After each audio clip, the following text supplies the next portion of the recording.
Bismillahirrahmanirrahim. Assalamualaikum warahmatullahi wabarakatuh. Waalaikumsalam warahmatullahi wabarakatuh. Sebelumnya, perkenalkan nama saya Indriani Ristianingsi dengan NIM 31. Di sini saya akan memaparkan materi tentang Undang-Undang Nomor 17 Tahun 2023, yaitu Bidan untuk Keselamatan Pasien. Pertama, saya ucapkan terima kasih kepada Ibu Sandi Ari Susiatmi, Sarjana Sains Terapan Magister Kebidanan. Langsung saja kita mulai. Yang pertama, yaitu ada pengantar Undang-Undang Nomor 17 Tahun 2023.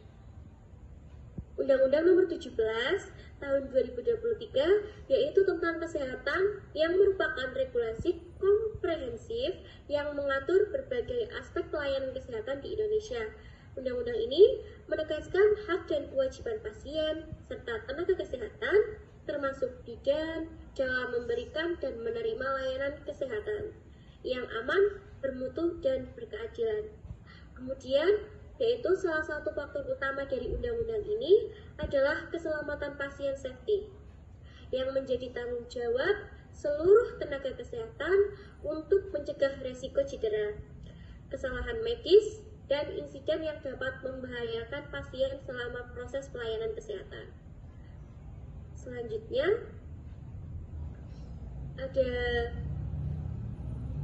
definisi dan prinsip dasar. Yang pertama yaitu ada keselamatan pasien, upaya pencegahan resiko cedera, kesalahan, dan kejadian tidak diharapkan dalam pelayanan kesehatan. Jadi ini kejadian yang mungkin tidak diharapkan, bukan mungkin ya, yang tidak diharapkan dalam suatu pelayanan. Kemudian ada tenaga kesehatan, yaitu setiap orang yang mengabdikan diri di bidang kesehatan termasuk bidan dengan kompetensi dan kewenangan yang diatur perundang-undangan. Selanjutnya yaitu ada hak dan kewajiban pasien Undang-Undang Nomor 17 Tahun 2023. Yang pertama, satu yaitu hak pasien. Hak pasien terdiri dari mendapatkan informasi kesehatan dirinya, kemudian mendapatkan penjelasan memadai tentang pelayanan kesehatan, dan mendapatkan pelayanan sesuai kebutuhan medis, standar profesi, dan mutu. Selanjutnya ada menolak atau menyetujui tindakan medis, kecuali dalam kondisi tertentu. Selanjutnya ada mendapatkan akses ke rekam medis, dan meminta pendapat tenaga medis atau kesehatan yang lain. Selanjutnya, yaitu ada kewajiban pasien. Yang pertama, memberikan informasi yang lengkap dan jujur. Kemudian, mematuhi nasihat dan petunjuk tenaga kesehatan.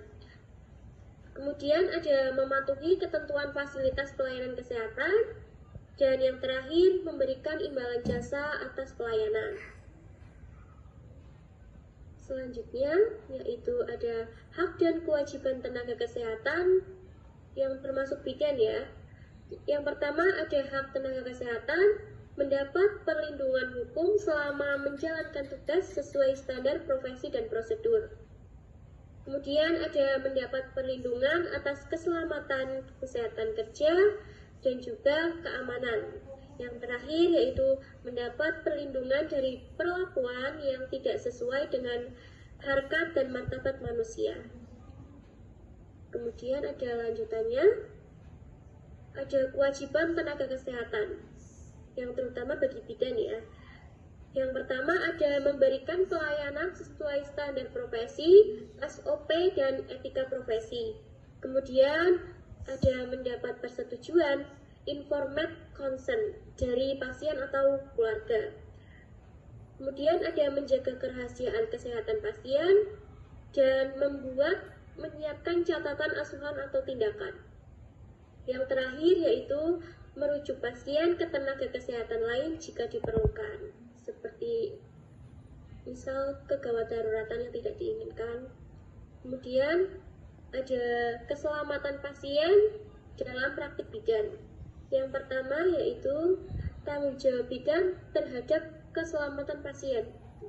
terdiri dari melaksanakan asuhan kebidanan sesuai kompetensi dan standar, kemudian ada menghindari malpraktik dan kelalaian, mendokumentasikan seluruh tindakan asuhan secara lengkap dan benar. Selanjutnya, melakukan rujukan segera jika terjadi komplikasi, kemudian menjalin komunikasi efektif dengan pasien dan keluarga. Ada juga mengedukasi pasien dan keluarga tentang asuhan yang diberikan. Yang terakhir ada menerapkan prinsip etik dan budaya keselamatan dalam pelayanan. Kemudian ada konsekuensi hukum. Konsekuensi hukum bidan yang melanggar standar dan menyebabkan kerugian pada pasien dapat dikenai pertanggungjawaban untuk perdata, yaitu perbuatan melawan hukum atau pidana jika terbukti lalai. Kemudian yang selanjutnya ada peran pemerintah.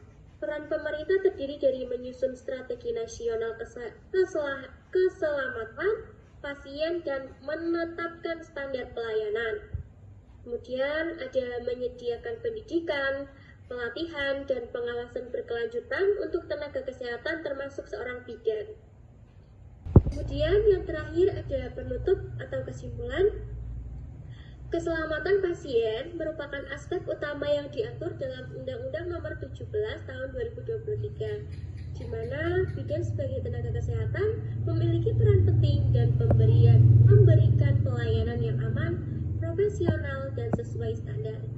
Bidan juga wajib menerapkan prinsip-prinsip patient safety melalui komunikasi, dokumentasi, edukasi kepada pasien dan keluarga, serta melakukan rujukan pada waktu bila diperlukan. Undang-undang ini juga memberikan perlindungan hukum bagi bidan selama menjalankan tugas sesuai dengan standar profesi dan prosedur yang berlaku. Sinergi antara bidan, pasien, keluarga, dan sistem kesehatan sangat penting untuk membangun budaya keselamatan pasien yang berkelanjutan, dan sehingga kualitas pelayanan kebidanan akan meningkat dan resiko malpraktik dapat diminimalisir demi tercapainya pelayanan kesehatan yang optimal dan bermutu. Mungkin cukup sekian yang dapat saya sampaikan. Mohon maaf apabila ada kesalahan, baik disengaja ataupun tidak disengaja. Saya ucapkan terima kasih. Wassalamualaikum warahmatullahi wabarakatuh. Waalaikumsalam warahmatullahi wabarakatuh.